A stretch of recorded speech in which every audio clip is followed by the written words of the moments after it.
Hey, everybody. Just find your seats, grab your last piece of pizza.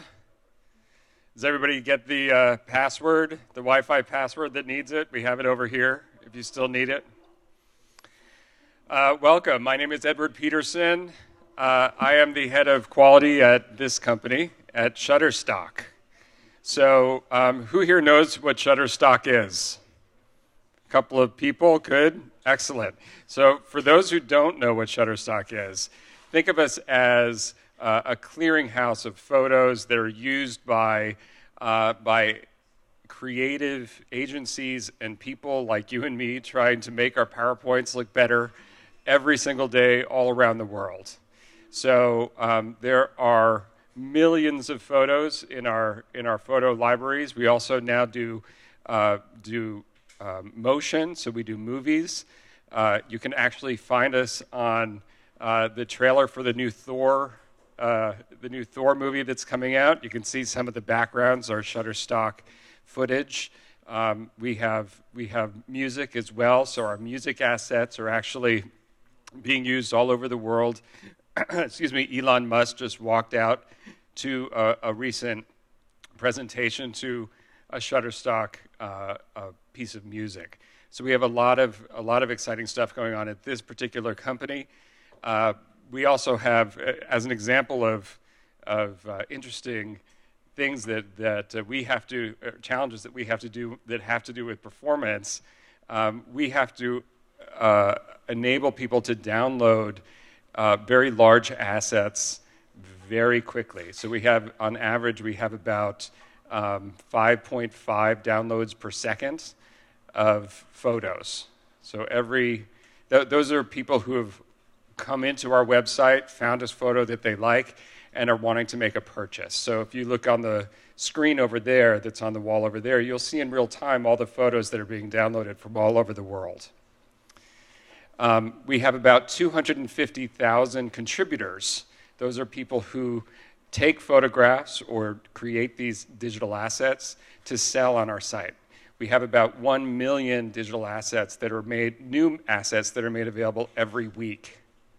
So not only, it's not just going and going to a library and the same old stock photos. You can find exactly the photo that you're looking for the expression of whatever it is you're trying to create very readily using this particular product. And we're growing very rapidly. We've hired about 120 people this past year, and we have about 120 open positions just in technology. So, and this is our headquarters, and we're also in Denver, and we're in Montreal too. So, so welcome. I hope you took advantage of our food. The bathrooms are there, very important. And I think we're really thrilled to have Dave here and everybody who's going to be talking to you tonight about Jmeter, right? Jmeter and Jmeter, Jenkins, all of those things that we need to build into our systems to ensure that our customers have a predictably high quality experience. So I'm handing it off to Dave. Thank you.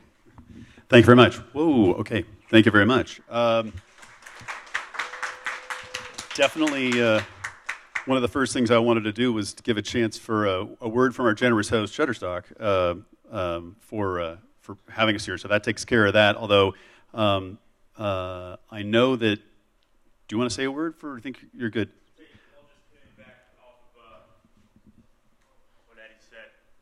So yes, we do have quite a few opportunities here at Shutterstock in headquarters here. Also, if you happen to live in Denver or Montreal and for whatever reason you're here tonight, we have opportunities there as well. So I'm going to have some of my cards in the back. If you would like to grab one, shoot me a message discreetly. Please feel free to, or come and say hi to me. I'll be around. Thanks, guys. Awesome. Okay, so in just a sec, I'm actually going to invite up someone's going to talk about a mentoring program, but I think I'm going to open up the floor just briefly. Is there anybody else who has a need is hiring, wants to mention that they're hiring and what they need real quick, kind of a thing we do at meetups? Got one over here, okay. And then we'll have plenty of time for Q&A and mixing later. I just wanted to kind of get this done, and then we'll hear from Coalition for Queens in just a sec.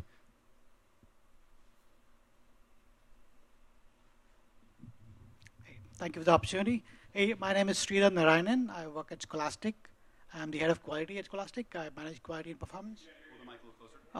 We've been working with the Jmeter folks for almost a year now, working with Valdemar and team. Actually, they've been working with us to make the product better. I think we had a fantastic experience with them, very responsive team. We're at a point now where we are converting all of our entire suite of tests to Jmeter. We still have a little bit of ways to go. I'm looking for help at different levels, performance testing, engineering, as well as test automation. So if you guys are interested, look me up, Sridhar Narayanan at Scholastic. I'll be here if you need to talk to me later. Thank you so much. All right, awesome. So let's go ahead and invite up our speaker from Coalition for Queens and hear about this interesting program. Thanks so much for your time. Hey, everybody, how's it going tonight? How we doing? We're good? Yeah, okay. Hi. That was great. You guys are ready. My name's Tony Bacigalupo, and I'm on a quest to find people, in particular from underserved backgrounds, who want to start a career in coding, but maybe can't afford to pay for a coding school. I'm working with the Coalition for Queens to recruit for their next cohort. It's no upfront cost, and it's a 10-month program. It's based in Queens. And what I need is to find people who want to get into this world and maybe just don't know where to start. So looking for applicants, so if you're interested in applying, I've got a clipboard, throw your email address on it, and if you are connected to any communities where there are people 18 plus who might want to be interested in applying and learning more about how to get a career in coding, the average graduate goes from $18K a year in salary to $85K a year, which is awesome. I wish I could make that much. So I really think that it's just an incredible cause, and if you want to get in touch with me, if the clipboard doesn't make it to you, I'm Tony at c4q.nyc. So it's c4q.nyc, Tony at c4q. I'm going to pass the clipboard over here. I'm going to be over there, and if you guys could just whip it around, if you're interested in learning more, just throw your email on there, and thanks very much. Okay, great. Without further ado, let's do this. My name's Dave Caro. I'm with Jmeter, which is a CA Technologies company now. Can you still hear me okay if I do it like this? Are we good? Cool. So actually, I'm going to hold this. It's better. So just a little bit about me. I'm going to do the first talk. We're going to have a little talk about Taurus, which is an open source testing tool, testing automation running smoothly is what Taurus stands for. I just want to give you a quick background of where I'm coming from. There's a number of people here who are involved in performance testing or just QA or software SDETs, that kind of thing. I've been around sort of load testing and outside-in monitoring for quite a while. I used to work for Keynote Systems, which is a synthetic monitoring company for the most part, and we had a load testing practice. And our load testing practice, this is kind of to tell you what's happening in history. I used to call this slide "What a long, strange trip it's been." So our load testing practice at Keynote was for companies who were almost at the point of launch and were worried that they weren't going to scale their actual infrastructure and were worried they're going to fall over. Or they had fallen over and they didn't want to do it again. And so we were literally at the very end of the development and deployment cycle, and we were sort of the third party to be brought in to make sure everything's going to work okay, and if not, to break it before the customers showed up, right? And I spent 7 years there. Keynote was acquired and merged and became Dynatrace. It was at Dynatrace for a little bit, but then I went off to SOSTA. And SOSTA was a company which was originally founded with the premise that you could do load testing using cloud resources and that you needed results in real time. And that was kind of revolutionary 10, 12 years ago. But SOSTA was much like Keynote in that most of the business was done by consultants late in the process as sort of a validation step. And customers didn't often do their own tests. They usually had to have the consultants do the tests. I saw what was happening in the world, and I wasn't the first one. The founders of Jmeter saw that testing needed to move left, and that people needed to do testing earlier on in the development cycle. If you're waiting until you're ready to deploy code, it's too late to actually find major performance bottlenecks, right? It's a bad time to do it. So Jmeter had a vision of shifting left and empowering developers and anybody to do their own testing. The very last bullet on there, CA Technology. So we were acquired by CA last year. CA has quite a large growing business in continuous delivery enablement. A lot of it might be called test efficiency tools, like test data management, service virtualization, and the like. So that's kind of my day job, is to promote that. This is a meetup about open source technology, first and foremost, so not going to really do a whole lot of selling here. My goal is to actually connect people who have interesting ideas here, share some stuff about how these tools work, and we'll get some good Q&A going.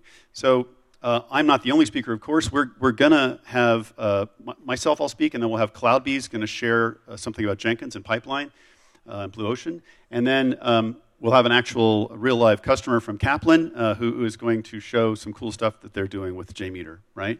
And at the end, we're going to give away, I don't know if anybody's wondering what these things are. So these are beer growlers, right? So this is a double insulated container that holds 64 ounces of yummy beverages, hot or cold. We're going to give away these, and we'll use a Jmeter thread group to randomize the winners. So looking forward to that for all of you Jmeter geeks out there. I hope you all, so did everybody sign the sign-in sheet? Is there anybody who did not sign the sign-in sheet on the way in? If you did not, you want to see Becky, who's on the stairs there, and make sure you sign in on the sign-in sheet so you have a shot at winning the prize. I think we're going to have some surveys we'll hand out later as well if we have time. So let's get into the meat of it. So I kind of did a little bit of a spoiler at the beginning by explaining this whole notion about shifting left, right? But kind of the main reason we do all this, why we're here, historically, testing was something that was done after you thought you were done with development, right? You would sort of do your development, and then you'd hand the code and a specification off to QA, and then you'd sort of get into a nice little dialogue where QA would be really quiet for a few days or a few weeks while they sort of study the specification and look at your code and figure out what you just handed them. And then they would start testing and filing bug reports, and you'd get a big pile of bugs, and you'd do a burn down, right? Most of you probably know this term, a burn down, right? So you build up a big list of bugs, and then you're trying to burn them down. Meanwhile, there's a development manager somewhere who's sort of sweating bullets because he's hoping the burn down chart is on track to meet the deployment, the ship date. It might be and it might not be. And then you might find another wave of bugs, and it's kind of craziness, right?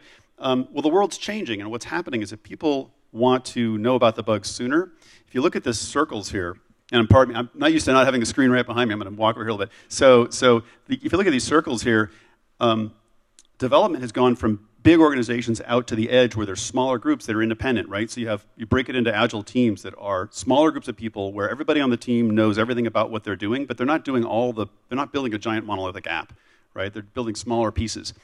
And development has already done that, and continuous integration has already done that, and so typically some testing is doing that. But what is just now happening is the performance testing moving from a centralized group, so everyone's heard of the center of excellence, right? Moving out to the edge. And that's a big part of what we're trying to enable is testing being done by the teams that are actually building code. And when you move testing out to the edge, when you do testing where the development is done, you find about problems quickly. And when we say quickly, we actually mean you should make a bug in the morning, and before you get back from lunch, you should have an email or a Slack or a HipChat that says you broke something. Right? Now, how much easier it is to fix a problem that's 3 hours old rather than 6 weeks old? Right? If you're coding something and a month and a half later somebody comes back and says there's a bug in your code that you wrote 2 months ago, it's pretty hard to go back to that and refresh your mind what you were doing and everything, right? So worst case scenario, 24 hours, right? You should basically know within a day if you broke something. And that goes for functional stuff and for performance stuff, right? So that's what we're doing. We're making it easier for people to do this. And a big part of this is the open source tools that are just freely available. You don't have to go to procurement. You don't have to ask for permission. You just go to the internet, download the stuff, and start using it. And that's kind of how we got to where we are. Speaking about open source, so one of my main goals is that let's do a quick demographics. I probably should ask you at the beginning. How many people had heard of the project Taurus before they got the invite to tonight's meetup? Okay, so a handful of you. I think I counted like maybe 6. We did this meetup a couple days ago in Boston, and it was 0, which actually was kind of perfect because we're trying to introduce this concept. And Taurus, let's just talk about what Taurus is, and I'll sort of use the analogy. There's a tale about the blind men and the elephant. If anybody's ever heard of the tale of the blind men and the elephant. But the blind men reach for the elephant, and the guy that reaches out for the trunk, he thinks, of course, an elephant is something like a hose. So an elephant's kind of like a hose. And the one that reaches out for the leg says, no, an elephant's like a tree. It's definitely a tree. And the guy that reaches for the tail says, no, it's a rope. Right? So obviously, where we come at something and what we see will kind of affect what we think it is. So I'm going to give you 4 fundamentals about Taurus so you understand just what this thing is. And then we'll do some demos. Right? So the first thing, it's an open source project. And it's freely downloadable. And if we go over to gettaurus.org, you'll find that there's all sorts of handy information about Taurus. And there's a user manual that kind of explains all the different tools, all open source tools we support. And it's all there for you just to go at it. You don't have to buy Taurus again or ask for permission to get Taurus from anybody. You just go grab it, right? The second thing is that Taurus is both a test runner and a DSL to native test compiler. And I'll pick that apart and tell you what each of those mean. So as a test runner, Taurus can take an existing test you've written in an open source tool and add value by letting you very easily automate that, very easily run it from the command line, very easily control pass-fail criteria, override things. Like if you have a Jmeter test, you don't have to edit that test to change the number of threads you're going to run. There's all sorts of options you can change just at the command line. And so it's a test runner or a test harness, right? It lets you very easily run, and the team here uses this, and basically lets you run tests and have all the assets all stashed in one place when the test is done. You know, all the results are stored forever. It's just a way to make test automation run smoothly, right? DSL to native test compiler. DSL is domain-specific language. So you can actually, so you might need to run a test but not already know Jmeter or Selenium or Gatling, but you want to use one of these tools, right? And so the DSL feature lets you jumpstart by writing your test as YAML or JSON, and then Taurus will actually compile that for you into the native test format and run the native tool, right? So you can literally, we'll show an example in just a minute here. And then the thing, I drew a line here. You see the line, this red line, can run locally, n equals 1, or via Blazemeter, n equals infinity. The idea here is that that's kind of where open source and free ends and the commercial solution starts, because this does play a role in both. So you can run Taurus locally with one instance, absolutely free forever. If you want to run multiple parallel tests at the same time, or you want to leverage cloud, or you want to do some more advanced stuff with reporting, then you would run via Blazemeter, and that's a commercial thing, right? But this isn't like a little teaser where it only really works well if you buy something. Everything you're going to see tonight about how it automates tests and how it makes your life easier is the free part. The reporting and the ability to run parallel tests and the ability to have virtual infrastructure, that's the stuff that's commercial. And then on the bottom, feeds, Blazemeter reporting, and collaboration. Even though I have that below the line, currently, you can actually run your tests locally and get your reporting through the Blazemeter cloud for free with a free account. You don't even have to have a paid account. But if you're going to do collaboration with lots of people and you're going to store a lot of stuff up there, you're probably going to want a commercial account anyway to have projects and organizations and that sort of thing. So let's take a quick peek at what I mean by, let's go over, by what I mean by DSL and about a test runner. So if I come over here, hopefully you guys can see that pretty well. That is, of course, the complex one, so let's go to an easy one first.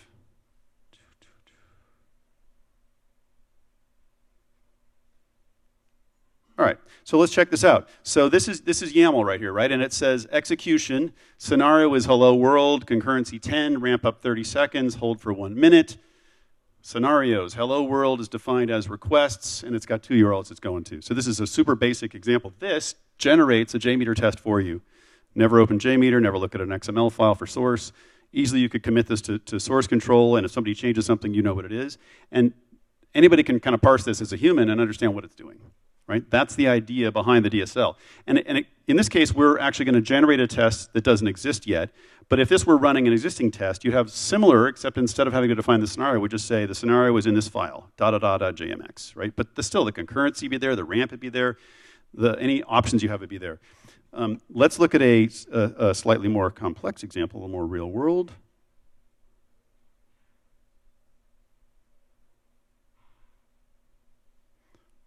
All right, so this one actually, called the scenario is Blazemeter test, concurrency is 5, it ramps up for a minute, it holds for 5 minutes. By the way, you probably figured that out. That means, anyone want to guess how long this test runs total? 5 minutes is a solid answer, 6 would be another solid answer. Fact of the matter, it adds them up, so it is 6. It ramps for a minute and then it keeps going for 5. So it's 6 minutes. And then notice there's this pass-fail criteria. So there's this module called pass-fail, and then average response time of reservation, which is one of the steps below. If it's 1,500 milliseconds for 10 seconds, greater than 1,500 milliseconds for 10 seconds, stop the test as failed. It could say continue as failed.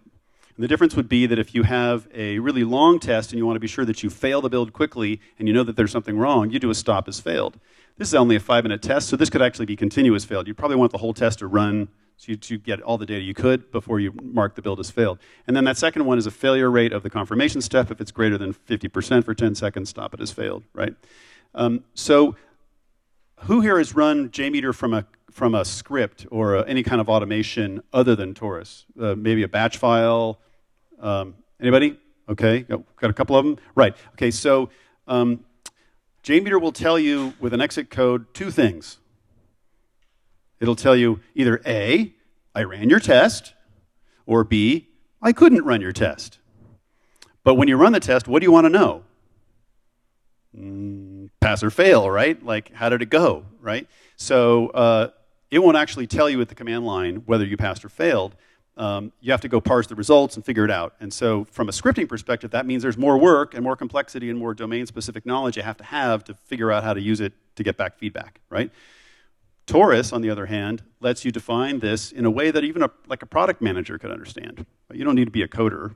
You don't have to understand Jmeter. And Jmeter doesn't even have a feature in the product to let you do this inside the product. So you very easily can run, whether you're running with the DSL or you're running an existing JMX, you can define this pass-fail criteria, and bada bing, bada boom, you'll know whether the criteria was met or not and why. So then below that, you'll see there's this BlazeMeter test, and I've got sort of a default address, which is a base URL. And by the way, that can be overridden easily in the command line. So you could have a step in Jenkins that says, I'm testing pre-prod, and it's -o domain, blah, blah, blah, default address equals blah. So even though it's defined here, we can override it. Headers, there's some headers defined. Those are global to the whole test, so all the different requests below will get that default address and the headers applied to it. And then you can see what's happening, right? There's just a simple going to the home page, and I've given it a label. So let's see where it says label. That's just a friendly name, so that instead of somebody having to know what slash is or what slash module 54-5.php is, they literally, you can give things a friendly name. And in this case, we're going to assert that it comes back with this simple travel agency. And the reason we're going to do that is that we're using this sample app right here. Welcome to the simple travel agency. So we want to make sure that we got what we were looking for when we ran the test, right? And there's various steps in here that this script is going to go through.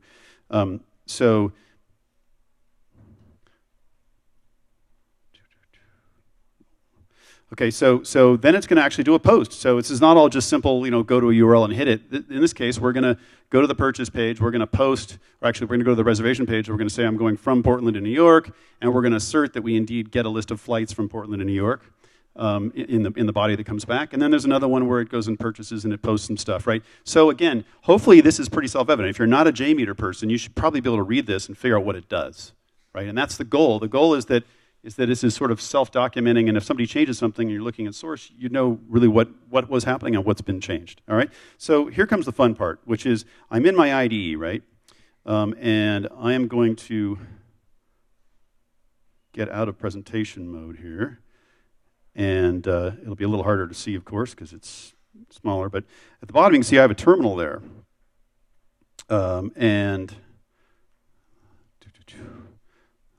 And I want to make sure I'm in a different window here. Just a second, guys, sorry. All right, so there's where we were. I'll bring up a terminal. And I kind of spoiled it because I already had one running. I apologize. So one of the cool things about Taurus is it can run right from within your IDE. You can just literally, you can... I'm just going to do BZT and the YAML file name, right? And you can put options on there, but it's real simple. And what it's going to do is it's going to compile that domain-specific language into a Jmeter test and run the test for me. And it's going to bring up this ASCII-based thing right in your terminal. So if you were around in the 80s and saw, the original PC, you'd probably recognize some of the graphics that are about to come up on the screen. And this lets you actually get feedback right at a developer's desktop as you're coding. And I don't know what I did to my laptop, but I might have I'm not sure what's happening to me, and like if the demo gods are kicking in. I'm not sure why it was already running, to be honest with you. Let me kill this really quick, figure out what I'm doing. Pretty sure we still have a network connection.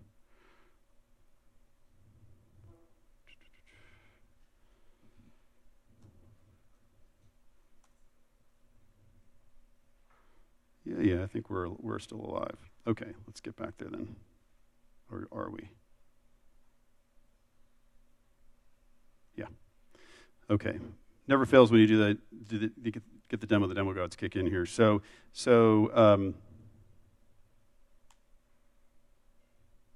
again, I compiled the Jmeter test.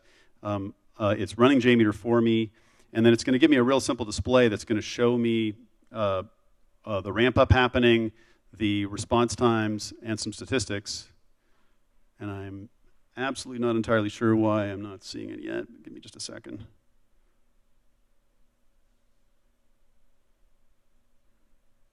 Of course, the people who already use Taurus can vouch. It generally works really well, but I have no idea what I've done to myself here.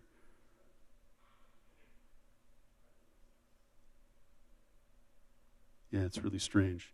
Apologize. I'm not sure what's going on. When I first brought it up, you actually had the test running. The idea here is that you're in your IDE. You can easily run this stuff and make sure that it works. And then once you've done that, you commit it to your source, and then the stuff would run through automation, right? And we'll see that actually in just a few minutes. Let's get back to the deck.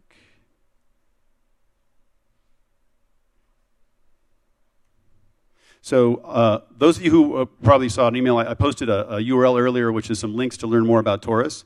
There's a thread up on the discussion group that kind of gives you kind of quick cheat sheet on things you can learn about Taurus. I put that together a little while back, and that's on the Meetup site as a comment. If you need it, you could write down this short URL if you want, but I decided that would be kind of tricky, so you can just go to the Meetup site to actually see that. We were looking at the Taurus on the workstation example. I'm kicking myself for not testing that in the green room before we got up here. It worked great this afternoon. I'm not sure what I did, but I want to leave some time now to get into the second half of what we're doing here, which is to look at the Jenkins pipeline example, and then maybe we'll have a little time later. I'll get off the podium here and make my example work. We can get back online, give you a demo in a few.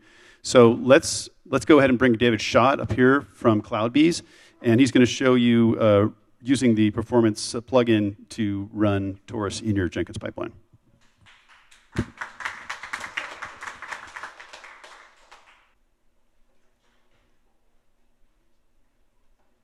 All right, so this is my desktop background at this current moment in time. It changes about every minute, so let me share the right thing here. Give me a second. Hey, so my name is David Schott. I'm a senior solutions architect at CloudBees, the enterprise Jenkins company. First thing I want to do is thank Shutterstock for having us here and hosting us. And I also want to thank Blazemeter for all the help that they provided and all the work that was put into the Jenkins plugin that helps us automate testing and do it continuously. And doing continuous testing, I've found personally, is seemingly hard, and automating things in general is a seemingly hard problem to approach.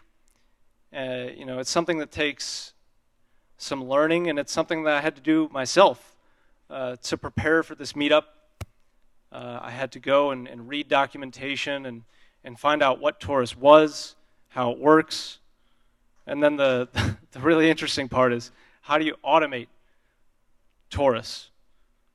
So what Dave has shown you, I think, is wonderful, and the YAML configuration is especially valuable because it's easy to read, easy to understand. And today I'm going to show you how to use Jenkins, open source Jenkins, to automate testing.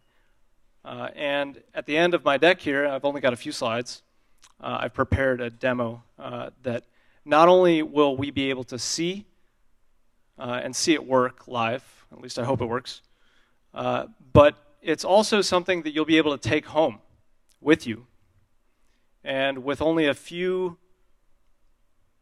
instructions, I think there's 4 steps: install Taurus, install Jenkins on your laptop, install Docker if you don't already have it installed, and then watch the magic that happens. So what I wanted to do first was get a quick show of hands from the audience, and also get a hoorah, because this is the first New York Jenkins meetup to ever take place. So let's do a show of hands for that. All right. More to come, I hope. So show of hands, who has heard of Jenkins? Anyone? Everyone? Excellent, that's kind of what I expected. All right, keep them up. Who's used Jenkins? Almost everybody. All right. Who has used the new pipeline capability in Jenkins? All right, about a quarter of the room. And then finally, who has seen or installed the Blue Ocean plugin for Jenkins? 1, 2, about 10 or so. Okay, great. All right, that gives me a good feel. All right, so why do we use Jenkins? What makes Jenkins so great? So number 1, it's extensible and easy to use.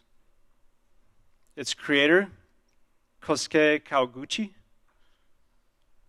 he designed it from the start, about 10 years ago or so, to be extensible and easy to use. Just install it, java-jar, jenkins.war, you're up, and you're able to automate. It connects all the things.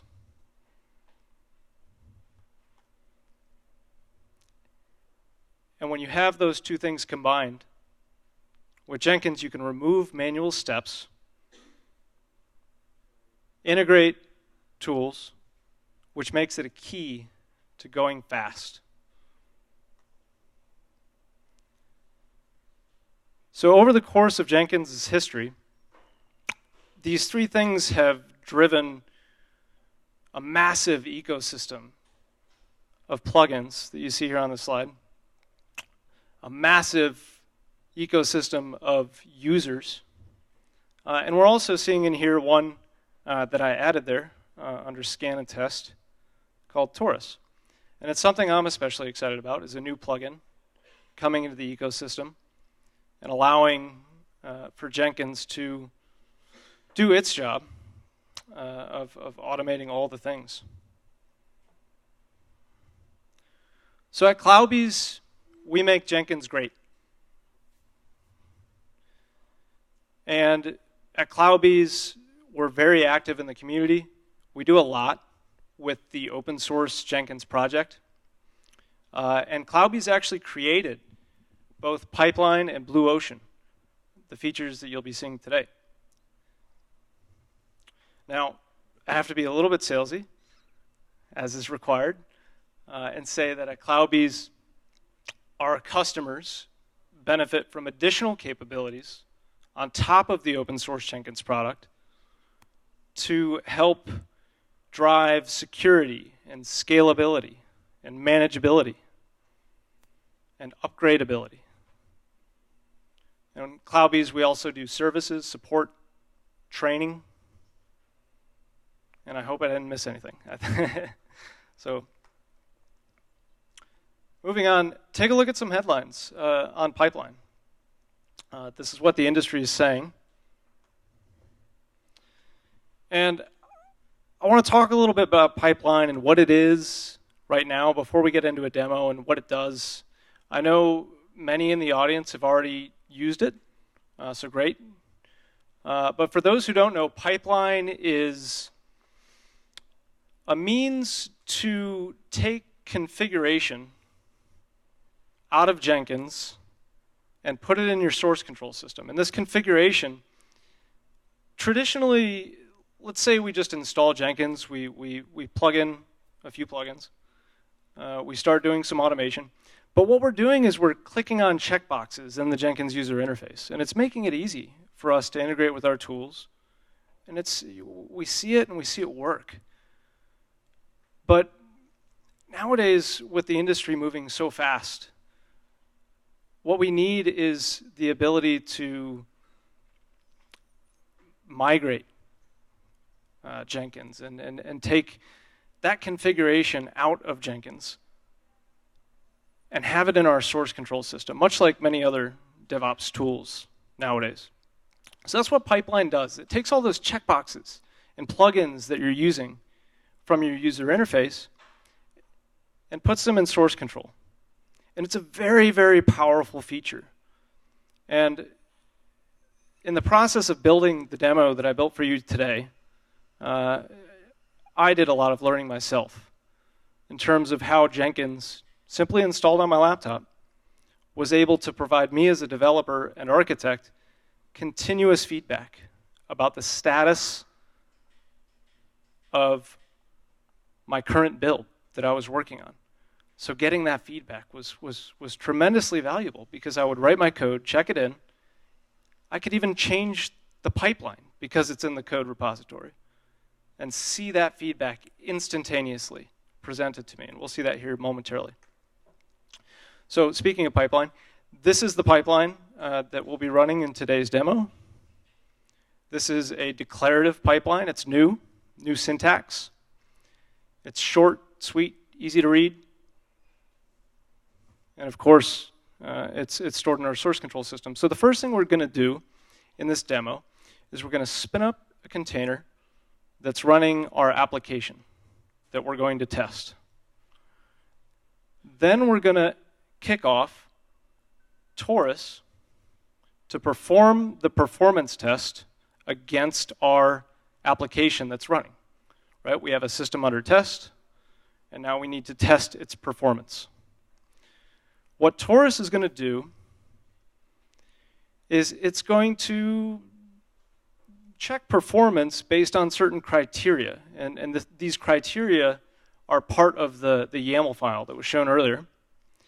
And specifically, the criteria in this demo are the most important one that I'm going to show you is the reservations page. Because the demo app is just a simple travel agency simulation. You can run it when you get home and see a simple flight booking app, and it's got a reservations page. And as a developer and company where we're trying to provide a good product to our customers, we want to make sure that that page is fast, right? And it performs and meets our expectations. So what Taurus criteria says is that if the average response time, same kind of thing. If the response time of the reservations page is greater than, I think it's set to 1.5 seconds. If it's greater than 1.5 seconds, then we want our automation to inform the developers that there's a problem. The performance test is not ideal. It's not in a good state right now. And developers and DevOps are going to treat that as a P1 issue. Priority 1. We need to fix that. We need our pipeline to be green. We need our automation to be continuously delivering the product to the customer. And then finally, after the performance test, and this isn't perfect, by the way, I don't claim this is perfect in any way, but after our performance test, we want to deploy. Because if it's green, then it's good, right? If we get a green light, then our performance is met, and we can deliver that product to our customer. And with declarative pipeline, there's actually this section at the end that you see here. This is new. It's called the post section. And in this demo, what we always want to do, as is easily legible, is make our project clean and clean up after ourselves. And in the event that something is unstable, like for example, when the performance criteria is not met, we want to send that feedback to our development and DevOps and business as quickly as possible. And in most cases, you could send an email, but those typically pile up, right? Nobody likes email, or the spam that you can get from Jenkins in a lot of cases. But what's also becoming really popular is chat ops, right? Using chat ops to have something like a Facebook feed coming out of Jenkins and seeing the status of our builds in real time. So what I'm also here to show you is Blue Ocean, which is a new UI, new user interface and user experience for Jenkins users. And in building this demo, it was the first time I've actually dog-fooded Blue Ocean, and I found it to be great. It looks great, and it helped me build pipelines. So here's what it looks like when we're building a pipeline. You can see all the stages in your software delivery workflow. And you can easily set up parallel tests, like, for example, testing multiple web browsers, right, which is often found in test automation. So Blue Ocean makes it easy for us to create a new pipeline. As soon as you open it, there will be a new pipeline button. Just connect to your source code repo, put in your credential, and then Blue Ocean is either going to put a Jenkins file, capital J, in that repo and begin the process of letting you write pipeline as code. Or if you already have a Jenkins file in your repo, it's simply going to add it into Jenkins.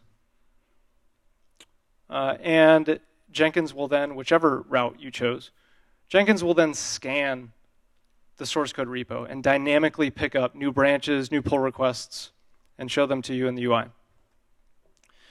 Blue Ocean also includes a new visual editor for creating pipelines. We can see parallel steps here as well. And what's really cool about the visual editor is the ability to save any changes that you make back to source control. Very, very powerful. And then finally, Blue Ocean includes the ability to favorite your pipelines, because oftentimes in Jenkins there's a lot of things. And as a Jenkins user, I don't always care about everything in Jenkins, so I can very easily star something and add it as a favorite. So now it's demo time. What I've done is I've actually prepared this demo. As I said, you can go to my GitHub account here. You can clone this. You can run it. And you can see exactly what I'm going to show you in today's demo in about 30 minutes or less at some point later in time. So switching screens. This is the demo system. This is the pipeline that you saw earlier and all the files that are part of the demo. So the app here, like I said, is just a simple travel agency app. And I have to type, so I'm going to put the microphone here. So let's see how quickly we can fire up the app and see what it looks like. So let's make the app. Done. The app is running at localhost 8888. Here's our app. We can choose a departure city. I actually added New York City as an option because it was missing, unbelievably. Who forgets New York? So we can find our flights, we can choose a flight, and we can book a flight. Simple demo, right? It's got a few pages. We're on the confirmation page. Going back one, this is the purchase page. This is the reservation page, and then the home page. So to do performance testing continuously on this application, what I first need to do in order for the demo to work is stop the application. So let me do that. Get my ID. Stop it. Clear my screen. And then remove the image or container so that nothing's running. Okay. So in Jenkins, I'll actually start this demo with Blue Ocean so we can see what it looks like. So here's the new pipeline button. This is going to pull up the connectivity back to your source control repo so you can see the Jenkins file and get moving. I'm not going to do a demo of this because we already have a pipeline that was created.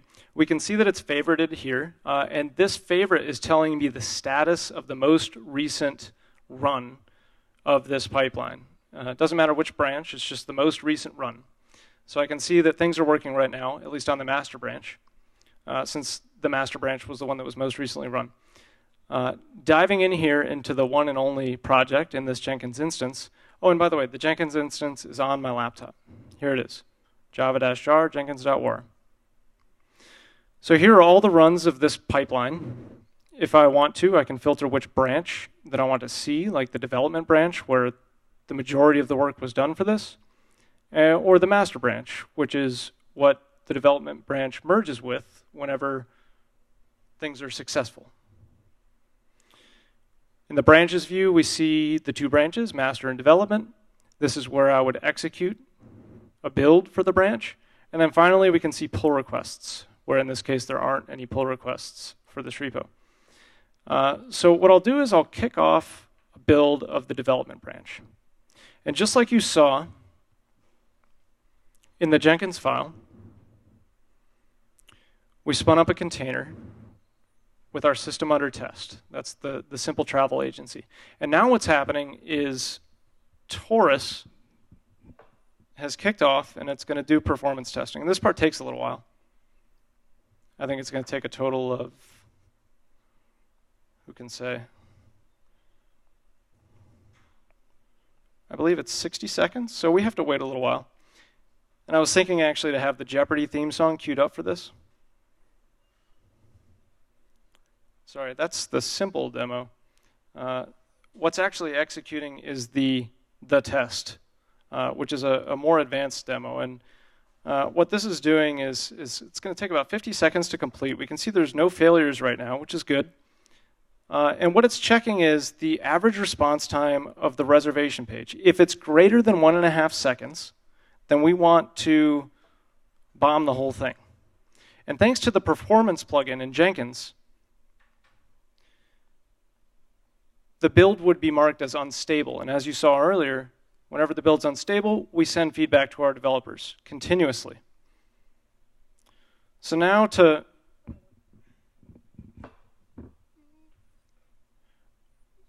simulate what happens when our performance is less than ideal, right? If our application doesn't meet our performance criteria, we want to get notified of that automatically, continuously. So on the reservation page, which is just a simple PHP file, what I'll do is I'll uncomment this sleep command. So we're going to make the PHP, this reservations page, we're going to make it slow. So here we go. Here's our modified file. We want to add this file. We want to commit it. And you can see I'm on the development branch up top. Make reserve.php slow. Let's make it slow. So what we're simulating here is that developers introduced a new feature, and it's slow, right? It's just a simple sleep command, but let's pretend there's a lot more code there, a much bigger feature for the sake of the demo. So we commit code, and if I were on the internet, or this was a more permanently running Jenkins instance, remember, it's just running on my laptop. But if it were a more statically running instance and could get hit by a webhook from Git, then this would have kicked off automatically. But since it's on my laptop, what I can do is kick it off manually, the development branch, and we're going to see what we saw earlier. Only this time, we should have a different result, because our reserve page is not meeting the performance criteria that's set in our Taurus.yaml file, because our reservation page should take greater than 1.5 seconds to respond.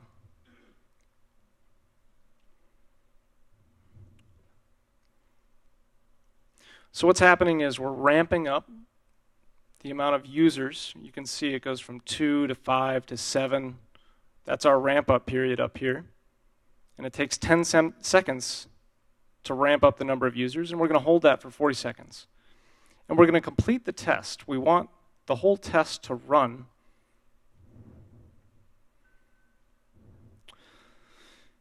Which takes a few moments.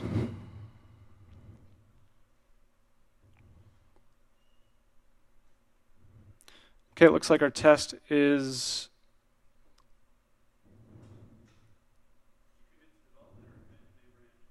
Did I just... That's strange. That's 2 demos where the demo gods are not happy. I just did this a minute ago. I built the development branch. I'm on the development branch. Oh, I didn't push. Silly me.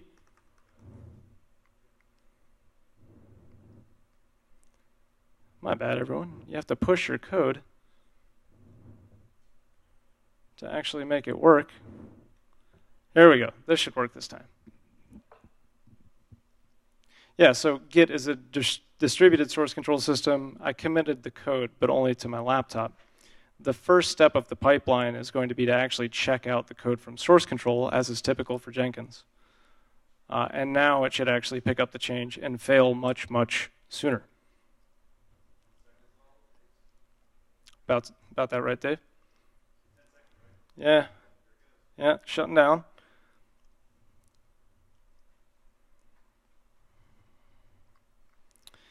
So bad things just happen. And if I had used, say, the HipChat plugin or the Slack plugin and integrated that with my pipeline, I would have been informed. And that's easy to do, right? That's easy to do and extend. So that concludes the blue ocean part. One final thing that I want to show is what we see in the classic Jenkins UI, which are 2 things thanks to the performance plugin. We see a performance report showing us the average performance trend as a graph, as well as the individual performance results per page that were tested within our application. So we can see the confirmation page, the home, purchase, reservation page, and clearly there's a huge jump in the response time of our reservation page for this run. So that's important, and we need to know that. And we can also see that jump here in the graph. The performance plugin also provides an external report link where we can go into far more granular detail about our performance testing results. So looking at these pages, and Dave wants to take over. I could do a quick run through if you like. I did study this. I'll give it my best shot. So what we can see here is the load that happened during the performance testing run.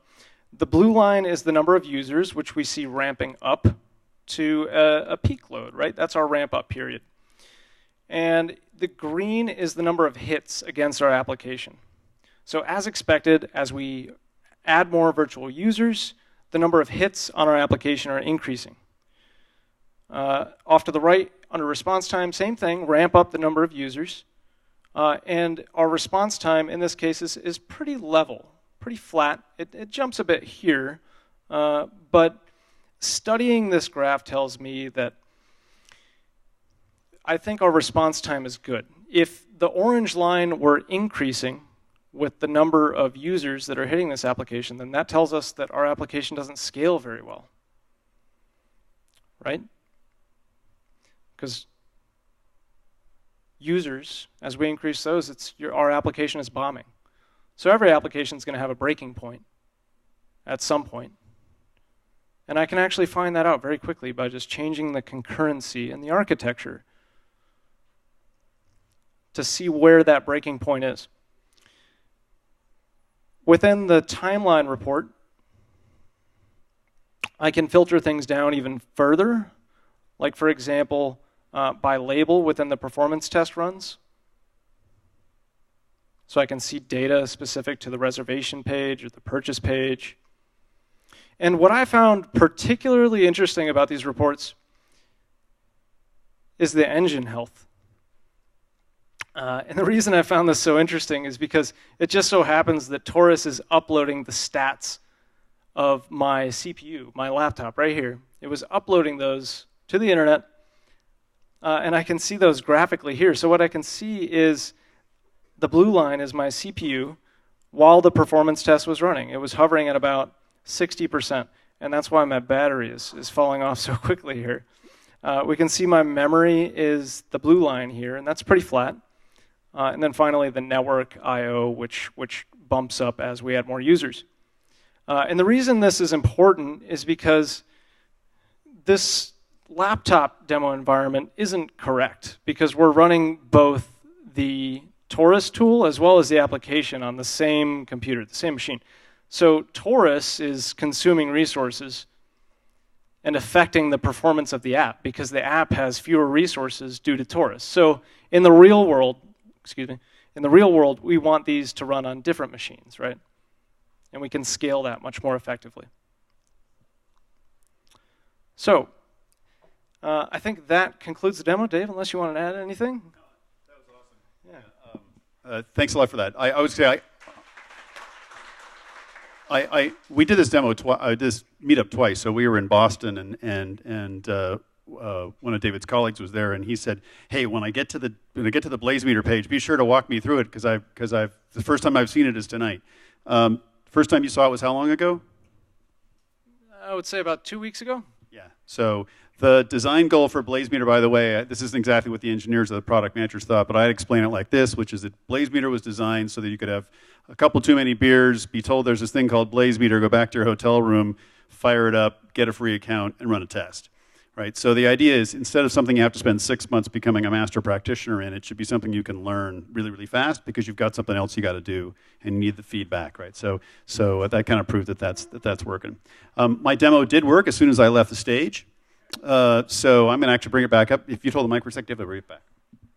All right. So I'm going to sign off now. Thank you, everybody, for paying attention, and I hope you learned something.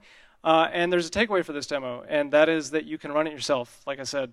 So when you get home, or tomorrow or another time, check it out, check the slides. I'll post a link in the comments in the meetup, and give it a run, and play with it, and check it out, and see how it works, and be able to do automated performance testing with Taurus and Jenkins Pipeline and Blue Ocean on your laptop.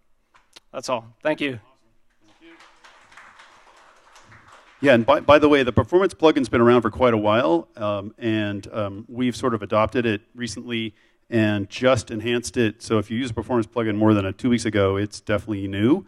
And as a result of working with Andrew Bayer, who's one of the developers at CloudBees, we found some ways to make it even better, which is now been merged but not promoted. So the performance plugin now has Taurus built into it, so it becomes really easy to leverage it to take advantage of the goodies with Taurus. You don't have to build your own environment. So let me share my screen here.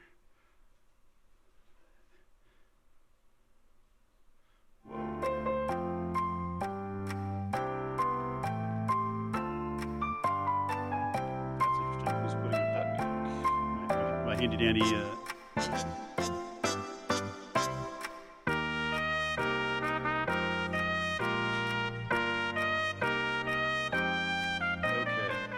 So thanks so much for that. That's really awesome. Yeah, I don't know why. Usually, I'll be dead honest with you. Usually when we do these meetups, it's pizza and what? And would guess what the second half is? Pizza and beer, right? Pizza and beer. So normally I'd have 1 or 2 beers by now, and I'd be pretty relaxed and mellow and just kind of hanging out, getting it done. Tonight there wasn't beer, but there was a tap filled with, anyone want to guess? Cold brew coffee. Concentrated cold brew coffee. So turns out that concentrated cold brew coffee before you get up on the stage just doesn't mellow you out. Shocking information. So mental note: have a beer before you arrive next time if they don't have beer. So here we are. We're back into my IDE. This is PHP Storm. It could be anything. And I brought up a terminal window in the bottom, and I'm just going to say, hey, BZT and that YAML file name, right? I'll hit return, and just like magic, it's going to take that test and run it for me. Everyone take a deep breath.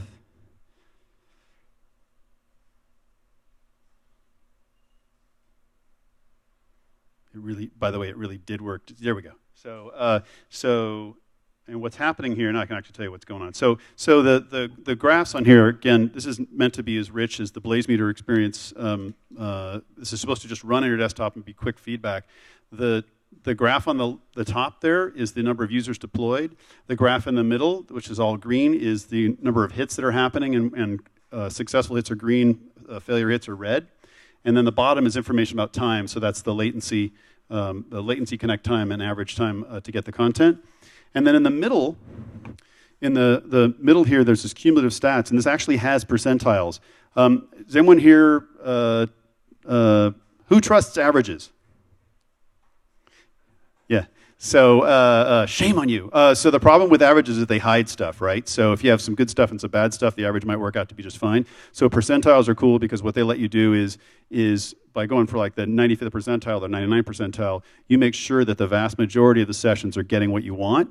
Because if you're doing an average, there could be some fast ones, some slow ones, but you have a lot of users suffering. But if your 99th percentile is a response time you can accept, then you're rocking. You're really getting it done, right? So that's why it had that there. And then on the right side, you actually had CPU and memory for the engine, because you never want the engine to be stressed, because then you can't trust the data, right? So Heisenberg uncertainty principle. Anyone? If you got that stuff, right? If the looking at it causes it to change, then you're not getting valuable data. And at the end, it's going to dump out some just super simple post-test results. And there's a variety of reporting formats. You can do this into a JUnit. You can do this into a dump format that can be read by performance plugins. So there's a lot of flexibility in what it can output. And all that stuff is explained on gettaurus.org. I don't want to take up a lot more time, though, because we've got some fun tricks with Jmeter we're going to show right now. Let me get the slide up there. So James is from Kaplan, and he is going to show us what he's got going with Jmeter.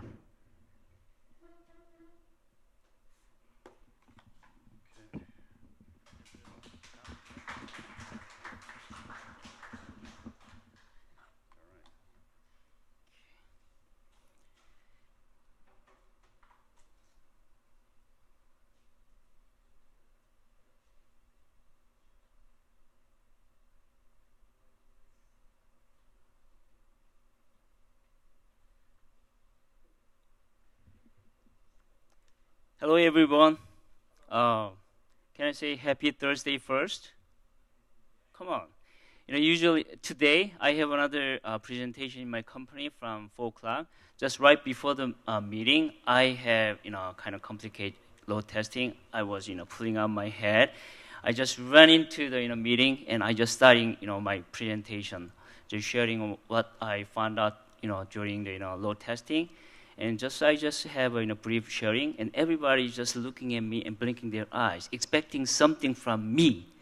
And I noticed, I missed, just say happy Thursday. From that moment, everybody relaxed. Yes, that's what we need from you as a performance testing engineer or architect. Whatever IT field. Sometimes happy Monday through happy Friday, it really works. So based upon my experience, more than 15 years, I've went through many different companies, broadcasting company and e-commerce and all those, right now educational. Every IT field, happy Monday or happy Friday, it works. So this is first thing that I have to share with you guys. It is really valuable, sharing. So from this moment, I'll just proceed my next slide. Let's see what I have. Okay, getting started. How many of you have some of experience with the Jmeters? Of course, yes. I've been working with the Jmeter many years. And I've been working for different companies, different industry, financial, educational, and e-commerce. And right now, Kaplan has many different tools. And Jmeter, right now, many companies using their own APIs. We don't build just one simple, huge chunk of the system to loading all those contents or things. So we have different domains and login and the APIs to provide and collecting different data and making and present. So we have to deal with different layer of the data or different scale of the system. So we're using the Jmeter as a main performance testing tool. So we have a simple API, every single kind of endpoint testing with the Jmeter. Definitely, right now, we're adopting the Taurus framework to do load testing to buy the Blaze meter reporting, features. And at the same time, we have top to bottom from end user's experience, user login and do all those testing. It is more complicated transactions. It is not just single HTTP request and get the response. We have to do a lot of logic in there. So today, I will share what we've been doing for the just one simple, not simple, one just case. It is end users and testing, experience testing. And actually, I would like to share 3 topics. Number 1 is definitely the Happy Thursday. So that's one thing I shared. And I will show just one for the Jmeter script, what we have. And next one is just KPC, Kaplan Performance Certificate. The reason that I'm just brought up this one is, as many years I've been testing, load testing, performance testing, scale, failover, whatever, then I have to communicate with the business people. They don't know anything about what is RPS, RPM, for 90 percentile. They don't know, and they just ask me, James, so can you serve, everything is okay? Or, we have new users, about 100,000 people next month. Everything is okay? They're just asking, yeah, based upon my research, and it's very hard. So I'm just making simple certificate. So capacity-wise and the response time-wise, we have kind of grade. So let's say if you want to buy any electric device, you have energy efficient certificate. So if you have AAA, it seems quite stable, and you can save a lot of energy. It's just quick response. So I just propose that kind of certificate in the system, so that once we have every single system API or the whole, big system, we grade it's a AA, AC, AB, so that people can understand, what is the current status of our system or the capacity. I'll just briefly show this one. Okay.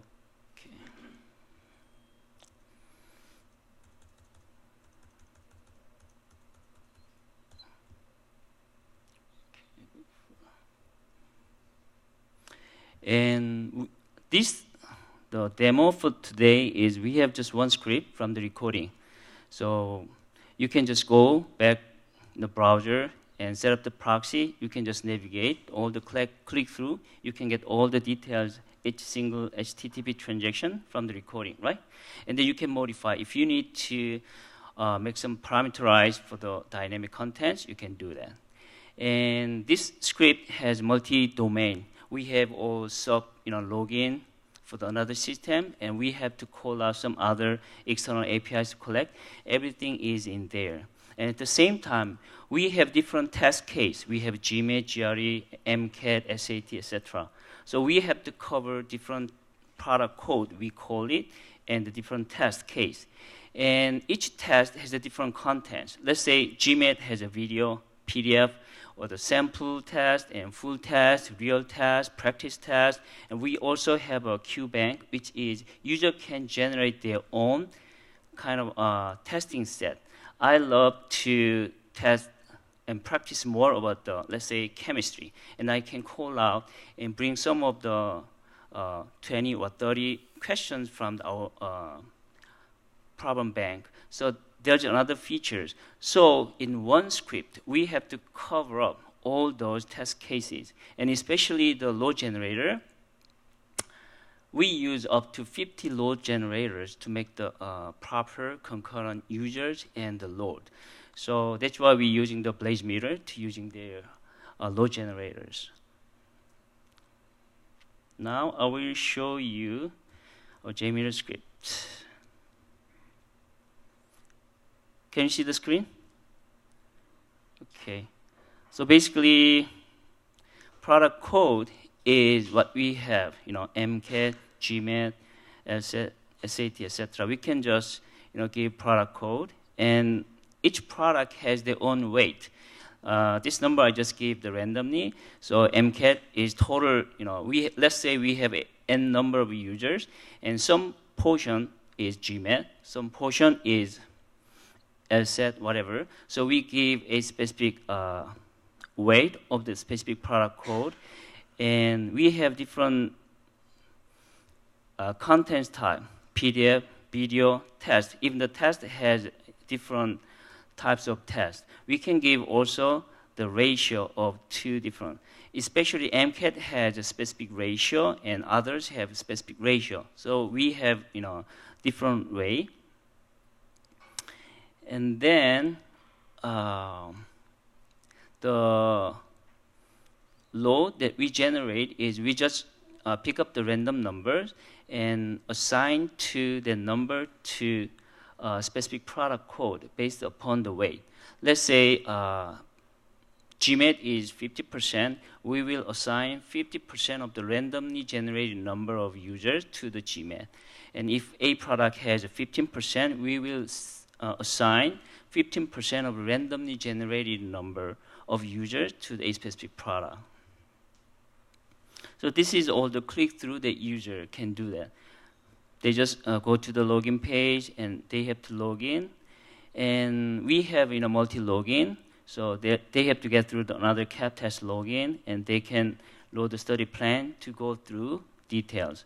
So brief page looks, I'm sorry.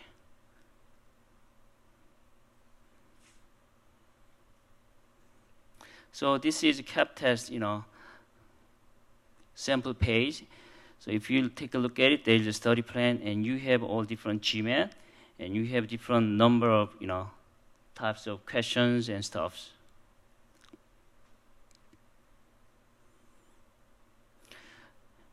And then once you log in, and we assign based upon the product code, and this product code has a video or the PDF, or they can take the test quiz or the full test and those things. We just assign based upon the weight that we defined in our user variable here. And we also have a test fragment. So every single test, we have a specific module to pull out the testing module. So we don't put it every single those HTTP requests within the script. We just make the extra one, so we can just collect this one to every single time that we need to using. So we can just make the modules for all those testing. So basically, once we just, how can I get it? I'm not good at the Zoom, so, okay. You can just run here, or you can just, as you saw, I just make the simple YAML file, so you can just call out the Taurus.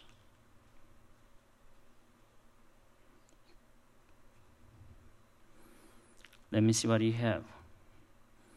Okay, this time we just randomly pick up the one number and assign this user to take the QBank, and they will just loading the test, and then they will do something, whatever they want, upon our script. Okay, and let's take a look at from here. Okay, we still collecting the data from here. All right, so you can see the detail, login, and etc. You can see the details. And one thing we have some kind of issue is this part. It is very simple, but big difference. Follow the redirect.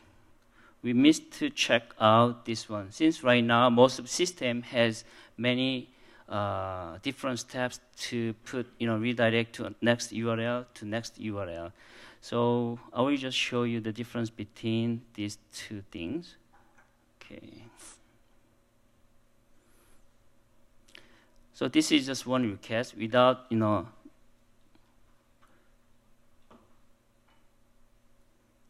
follow redirects. Once I select those two things, and I'll just rerun, and then you see the difference between with or without redirects. Okay. We have some errors, yes.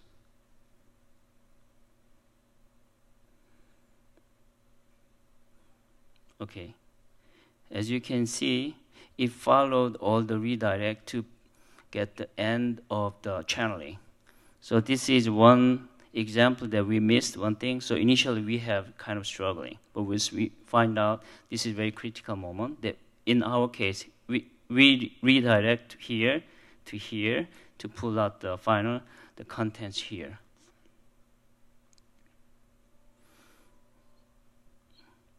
Okay, so we can see some testing results from the Jmeter. So based upon all those testing results,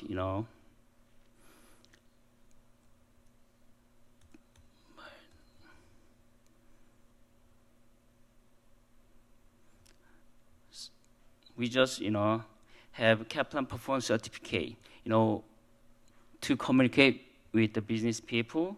Let's say capacity-wise and response time-wise, how many requests per second and what is response time.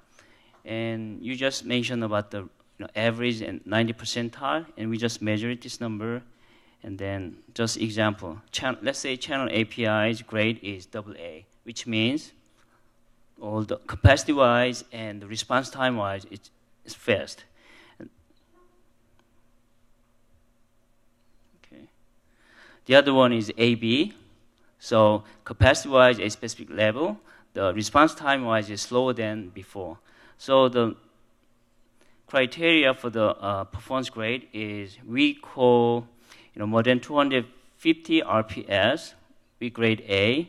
And response time-wise, less than 250 milliseconds, we grade as A. This is B, C, D, E, F.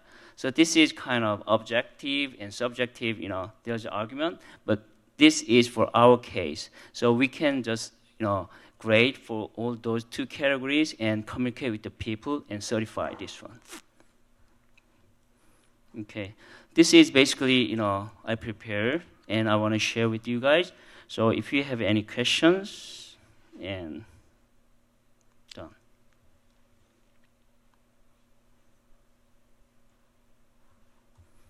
Okay.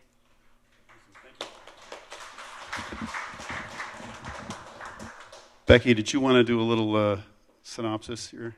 So this is Becky. She's one of our customer success people who works with customers that are doing real stuff in the real world, and I think she wanted to chime in just a bit.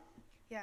So thanks, James. I invited James to give that presentation because I wanted to show how you can use Jmeter to do Jmeter to do very complex logic, where some of us are come from the commercial backgrounds and we're not really used to Jmeter, which is dominating the market. It's open source, it's free, everything that Dave said. And so, but you do have to work harder to emulate the logic and the behavior of a real user, and that's exactly what James was showing you. A real student or taking a different test, he showed you a script that probably could have been done in 10 scripts, but he variabilized, he extracted, he did all the regular expressions, so it went down to one script, which is great for maintenance. But another thing that he did too is when we first created this script, James noticed it was hitting an API at least double that it should have been, and what he was showing you there was the redirect. So let's face it, our Jmeter scripts are only as good, or the load tests themselves are only as good as your Jmeter scripts. So your Jmeter scripts have to emulate real users. And originally in this script, it was a double the throughput, which is double the capacity, which is a waste of money. James figured out that it was a redirect that actually wasn't doing a post or a get, or it wasn't actually doing anything, in fact, and isolated that so that it was, when we replayed the script, that it actually acted like it should. So just wanted to show that Jmeter can do a bunch of different logic and behavior. You just have to work a little bit harder than the old commercial tools, but it's getting easier and easier. Cool, thank you so much. All right, so as promised, we've got a giveaway here, and those of you who put your name down on the sheet, which is I think everybody now, I'm going to sort of use the tools. So what I've got here is a real simple test plan that has a thread group that has the number of iterations. Whoops, I don't want 7 threads. Actually, I want 1 thread, and I want to loop 7 times because I want to give away 7 of these growlers, right? And then I've got a dummy sampler, which just, its name is using this random function 1 to 54, which is how many people signed in. And then we're going to put this in a results tree. So without further ado, let's hit go. And we'll get our list of winners here. And so the first winner is number 27, which is Kostya Herguk. All right, awesome.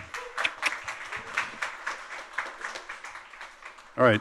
And you can use this for hot, cold. Doesn't have to be beer. You can use it for whatever you want. Be sure you wash it first. And there's a piece of paper inside, so don't just start filling it with stuff or you're going to get a weird surprise, right?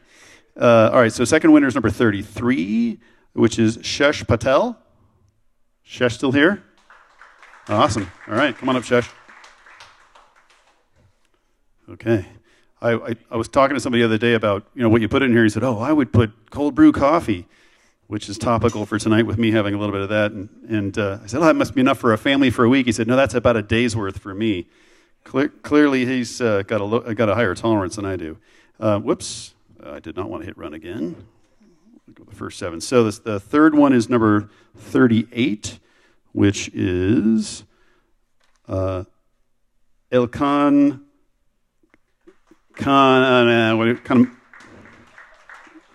It's not that I can't read it. It's hard to read your writing. Go ahead and tell your last name. Okay, very cool. All right, so here we go. There you go.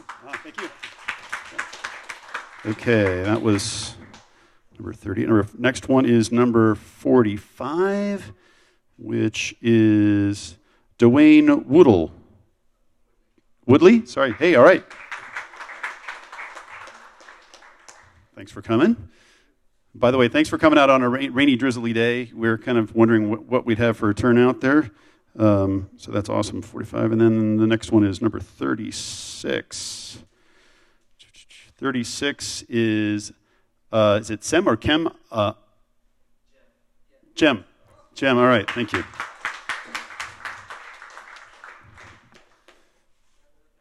All right, awesome, there you go. Uh-huh. All right, let's see, that was what? That was...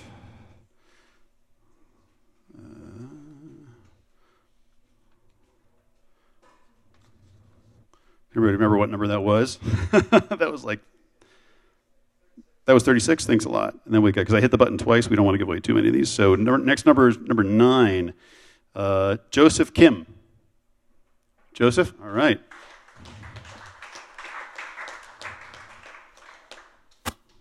Okay, thanks for coming. Enjoy that. All right. So how many does that take us up to here? 1, 2, 3, 4, 5, 6, 7, 8. Wait, no, there. 1, 2, 3, 4, 5, 6. So I've got one more to give away, I think. Number 28. Drum roll, please. Number 28 is Saju Thomas. Saju? Oh, don't clap yet. Saju might have left. All right, well, it's good that I ran the button twice then. Let's go on to number 38, which I already had, so we'll skip that one.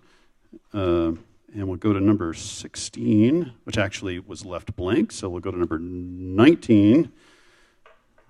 And the winner is Rakesh Maganti. Rakesh?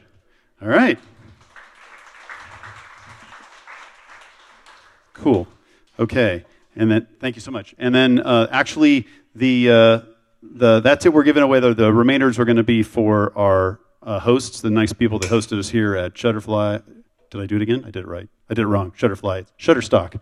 So, yeah, my wife buys a lot of stuff on Shutterfly. So, but Shutterstock people have been awesome. They've made it really easy for us to put this together. We have 4 meetups. I actually want to give a shout out to the 4 meetups that made this happen too.